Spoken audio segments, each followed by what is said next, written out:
Hi. Um, Welcome, everybody. Happy to be talking today about a pretty interesting topic for Lima Charlie. So, as most of you probably know, Lima Charlie, started as an EDR, mainly, providing endpoint telemetry. Uh, but that is really not the end goal. What we're trying to do. We're trying um, to really bring a lot of, pardon me, a lot of the infrastructure, the security infrastructure, into kind of this model of cloud-based zero infrastructure on premises, and really to do that particularly by giving you a lot of freedom and power into exactly how you want to operate this security infrastructure. So for some people, they want something fairly straightforward, but we know that many of you have very powerful infrastructure already and processes, and ways that you like to do, whether it's incident response or monitoring kind of in a more constant fashion, or hunting. And so we want to really be able to give you the keys to the kingdom so that you are able to really get the full leverage, and not kind of a single black box that you don't have a whole lot of control over. So today, really what we're talking about is us closing a big part of that loop.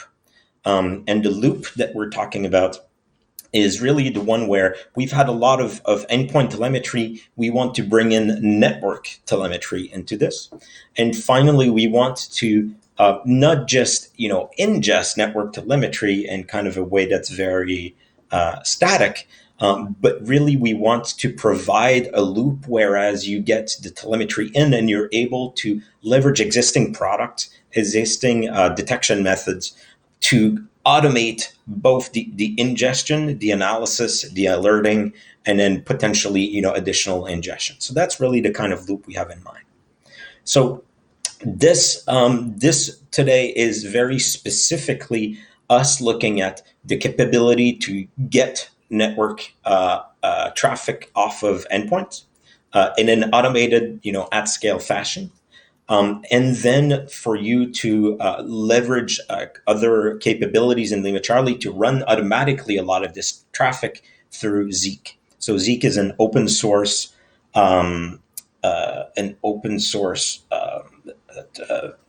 network network description or an analysis. So not so much the detection very specifically, but it will characterize a lot of your network traffic.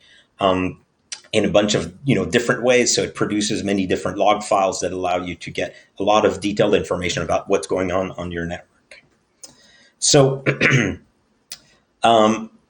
finally, the last part of that loop that we'll also close today is the one where we say, okay, well, that's good. We get kind of this characterization from Zeek, and that's kind of the classic Zeek logs that you've seen before. But we will also have a way to detect something automatically from those Zeek logs and alert from that. So really kind of closing that loop. So let's go and have a look. Alrighty. So the process today is going to be to look like this.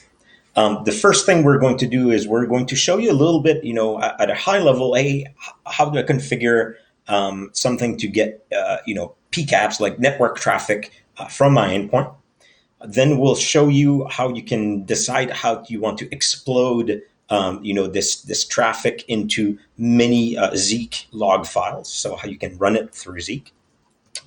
And finally, we will go a little bit through the detection and response rules. So for those that are new to Lima Charlie, DNR rules are a little bit like your cloud functions or your lambdas in AWS. So they're bits of detection, automation. So there's simple rule that describes something you want to detect and how you want to respond to that detection, what you want to do as a response.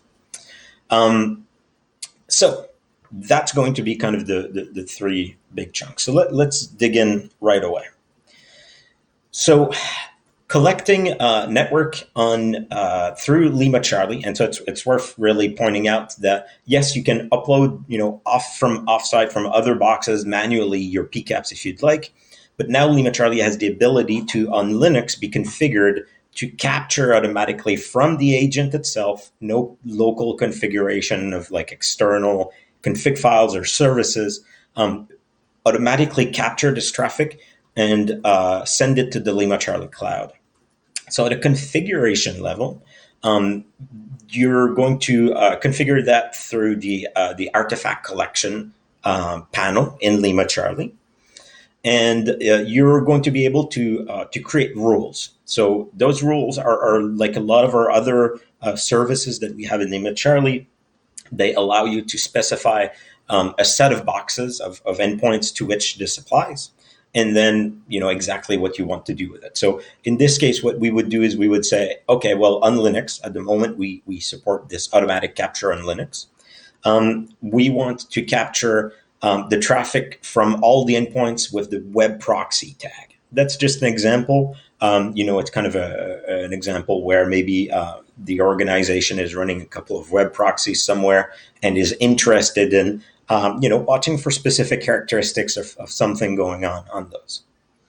As part of that rule, of that selected rule of all those endpoints, we could put multiple captures as part of it. So this is just an example, but we're saying, ETH0, so that's the interface, the old interface on a Linux box. So on ETH0, we want to capture TCP port 80. ETH1 is TCP port 8080. And then on all interfaces on that box, we want to capture TCP port 23, which is kind of the default telnet port. This is just an example. The way that you specify this filter, you probably recognize it. It's a very simple TCP dump like format. So it's the same as you would apply a filter on TCP dump. You just specify this, and what we do a couple of things for you behind the scene. So, for example, we will actually add onto this filter a few terms automatically to filter out traffic from Lima Charlie itself, right? We don't want you to, by mistake, capture Lima Charlie traffic, because then it's a feedback loop. So we'll do that for you. And then the final part of that rule is you can set the number of days that you want to retain the data. So here you can say, I want to take all this traffic, all these raw PCAPs, and I want to retain it for 30 days. You could do any number of days all the way up to a year. When you do that, after a couple of minutes, things will sync up over the network, and you will start seeing PCAPs rolling in. So they will come in right now in 30 megabyte chunks. That's likely something we'll add some customization in the future so that you can better characterize your network. But you'll just start seeing 30 megabyte PCAPs come in automatically in Lima Charlie. In Lima Charlie world, what those are called, they're called artifacts. So some of you may be familiar with the old term, which we use, the external logs. We've decided to pick something that's a bit more generic, that will make more sense for the future. So we call them artifacts. And that's how they're going to come into Lima Charlie. Now, what's an artifact? These PCAPs come in through the artifact system. So it'd be good to just get a rough idea of what this means, and that will give us a good hint as to how we'll keep going in this loop that we're talking about. So artifacts are put simply just external files. They are events that are not generated directly by Lima Charlie. So in the case of endpoint events, Lima Charlie, it generates those events itself, so it has very tight control over what they are, how they're brought back in. Artifacts can be very, very, very variable. So you could not use them at all, or you could be doing full capture and bring in a terabyte of PCAP a day if you'd like. So packet capture, which is what we're talking about today, is an example. The event log, Windows event logs, is also a very popular one. So you're able to automatically tell the agents to get the Windows event log files off the box and ingest them, and they're ingested as artifacts. But also syslogs, so text, Zeek logs that are also text but kind of slightly different formatting, and portable executable, so just PE files from Windows, JSON documents and records, that's another example, Windows prefetch files, OLE documents that might have some embedded scripts, for example. And we're always adding more, and the plan is really to add a whole lot more to this.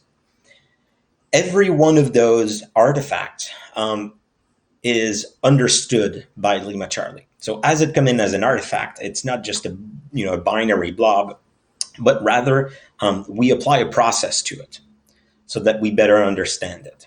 So that is how the artifact ingestion works. Very basic is the file comes in and we determine what type of file it is, and we convert everything into JSON. It's not converted into kind of a single, universal, extremely complex, naming and namespace of like JSON objects, but rather we're staying as close as we can to the original. So that means that if it's PCAPs, what we do is that we take the headers of every packet, and we convert that in a very straightforward fashion into a JSON representation of those. In the case of Zeek logs, we just take every column of every line and again kind of transform that into JSON.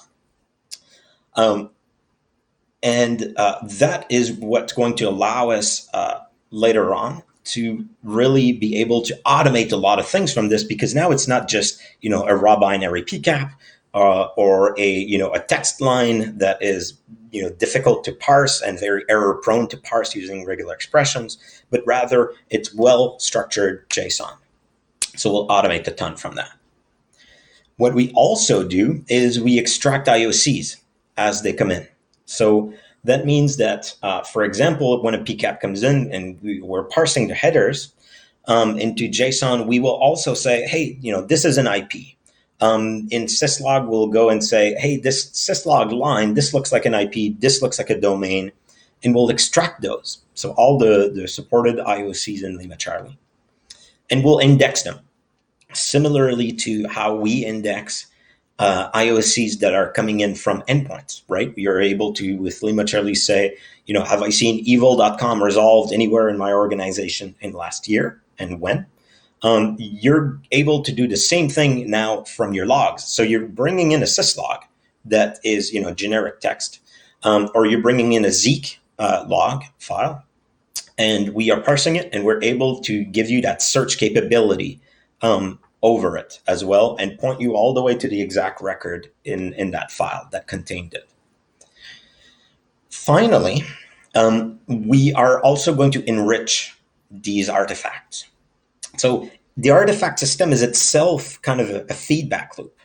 You can imagine we get a PCAP file coming in, and that's cool, and we're able to parse it, and that's good. But we are Lima Charlie, so we are not trying to kind of give you a cookie cutter approach of like a static black box that you can't move out of. So we are generating events from this. So whenever a PCAP gets ingested, we generate an event, and we're able to automate things off of these events. So the example that we're doing today that we're showing you is we're saying, well, whenever a PCAP gets ingested, we would like to ask the Zeek service that exists in the Lima Charlie cloud. It's just a random service that you can use. And we want to ask that Zeek service to please take a look at this PCAP, run it in Zeek, take all of the resulting log files and re-ingest them into artifacts, because Zeek logs are themselves understood artifacts. So now we've got this additional feedback loop. So from the automation of the PCAPs coming in, we also automate transition into Zeek, re-ingestion from Zeek, and then all of this artifact system, all of the artifacts that are generated, right? I mentioned they're JSON, get processed through the detection and response rules. So those lambdas that I mentioned. So those DNR rules are applicable to the endpoint, the EDR event already, and we make very thorough use of that. But they're also applicable to the JSON coming in from these. So that means you can build automated rules to detect things and respond from any artifact that comes in. You want to say, if these flags are present in a PCAP packet header on this port, you can create a rule for that and generate an alert. If you want to do something a bit more fancy from a Zeek log, as we'll demonstrate in the next slide, you can do that. But you can also say, if these flags are present in the PE header, I want of a PE that I'm ingesting, I want to do something about that. So there's an incredible amount of depth of automation that you can do here. So in our case, we'll convert them to Zeek. Zeek is going to be converted into JSON. We do keep the original, but we produce JSON. This will go to the detection and response rules. So let's have a look at the first step of this ingestion process that I mentioned, which is at the exploding of the PCAPs. So by default, we won't do it for you because a lot of people don't want to have their PCAPs going through Zeek. They may want to do something else. So the way that you can do this is through a DNR rule. I mentioned that when an artifact gets created, ingested, we produce an event, and that means you can create a DNR rule off of that event. In this case, it's very, very basic. You can see on the left side, what we want to detect is a very basic rule that says, I want this to target artifact event. The event I'm interested in is called ingest. So that's just, that something has been ingested. The artifact type I'm interested is in PCAP. I'm not interested by Windows event logs or any of those other ones. And the last two lines here are really just a no-op, meaning, as long as there's some data in there, as long as the root of that event exists, because in this case, I'm not really interested in filtering out which PCAP. You could specify all the way down to, only PCAPs that come from this box and that are, with this filter or things like that. So in this case, we're saying all PCAPs that are ingested. The response side is what we want to do about it when that happens. So very simple. Here we're saying the action we want to take is a service request. The service we want to talk to is called Zeek. And here's the request that we want to make to that service. So we want the action that's called run on, pretty basic. We want to give it an artifact ID. And that artifact ID is a unique identifier for the artifact that we've just received. So this this formatting is telling the DNR rule to actually pick that value from the event itself in the routing/log ID. Again, log ID is kind of the old term for artifact. And finally, we're asking Zeek to use a retention of 90 days. So previously we said, I want to retain raw full PCAPs for 30 days. And the produced Zeek logs from these PCAPs, I want to keep for 90 days. So you can optimize your retention there. So, you have full PCAP for a while, and then, the kind of lighter processed version held on for longer. As soon as we put this in prod, after, 10 seconds, any PCAP that comes in will hit this rule, trigger, and will run through Zeek, and will feedback. You'll start seeing, a PCAP coming in as an artifact. And then a couple seconds later, you will see a series of Zeek logs being produced from that artifact, and you can browse those. So that's the explosion. The next step is saying, okay, now we actually want to, let's see what a detection rule would look like from Zeek. Again, this is a DNR rule. So it's the same system. We want to detect something and do something as a response.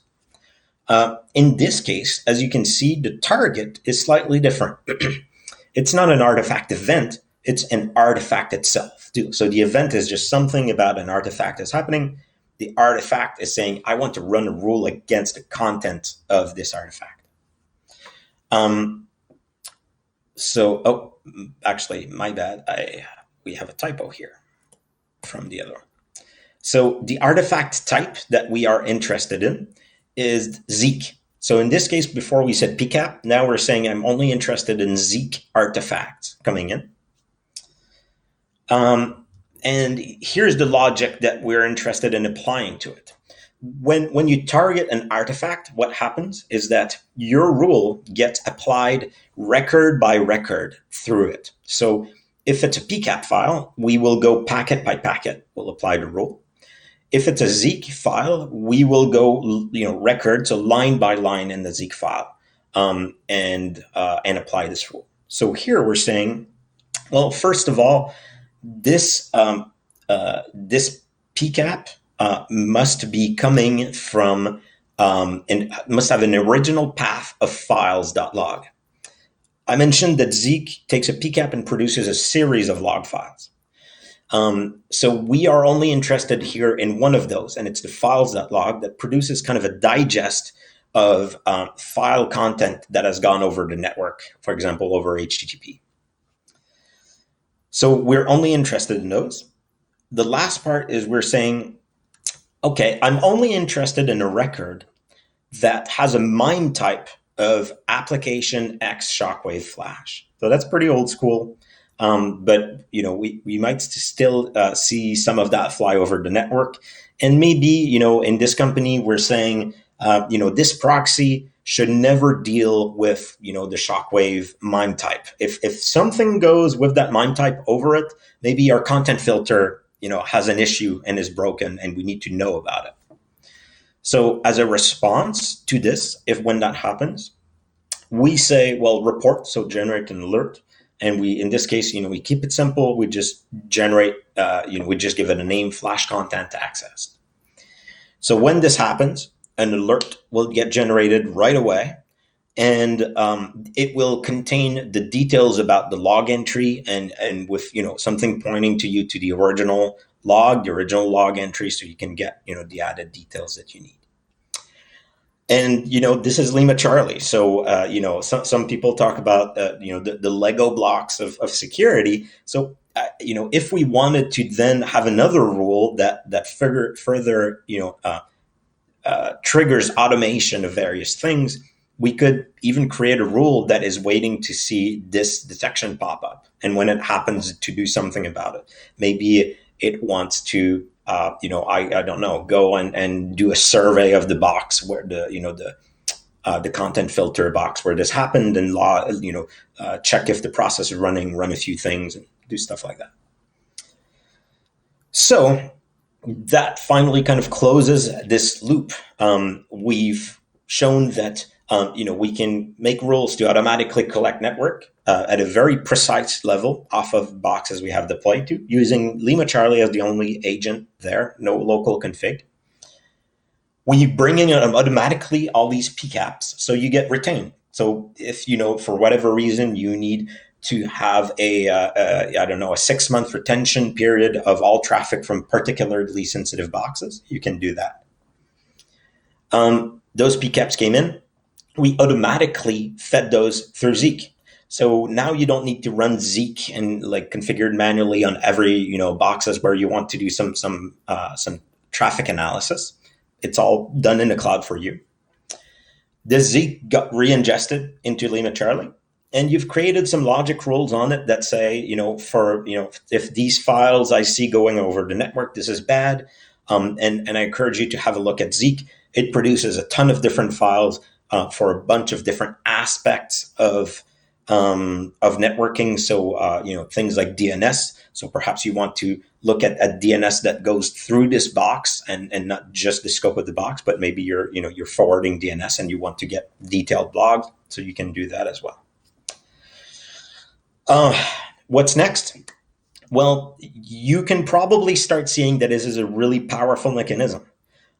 We think that extending this type of mechanism to not only other data types, but other products, other open source products, other services, produced by other people, perhaps to do traffic analysis. So, maybe you're a company that specializes in doing traffic analysis.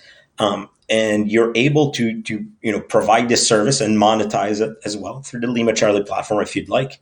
All of this automated in the cloud, so you don't need to have infrastructure sprawl everywhere.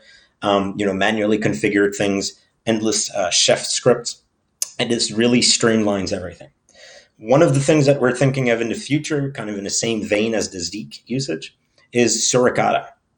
So we know a lot of people run Suricata or Snort on infrastructure where they want to really look for very specific custom signatures through the traffic. So our plan is to add cloud managed automated Suricata to Lima Charlie, so that you're able to just say, create a rule and say all the traffic from any box that comes in and is port 80, I want to funnel through my Suricata rules. Here's the list of rules that I'm interested in. And then we do everything else. We scale up, we scale down, we take care of all of it. So that's kind of where we're seeing things go. So I spoke quite a bit. That's a lot. I don't know if anybody has questions. I know I had some colleagues in the chat as well, kind of looking at the chat. I think. All right, I think things are good. I don't see any comments at the moment. I'll wait definitely a few seconds because I know that we're delayed about 30 seconds. Totally understand if you would prefer to reach out in a more private fashion to have specific discussions to your infrastructure, your product, your organization. We're always super happy to have those discussions. You can also find our Slack community channel at the bottom of our main webpage. And that's really useful because, often things that you think about that you might want to configure, somebody else has tried, and there might be some good feedback from the community, and we're also there. So it's really the best way to get into direct communications with us. All right. So I don't see any comments. So thank you very much. And hopefully you found this interesting. Hope to see you next time for the next cool feature.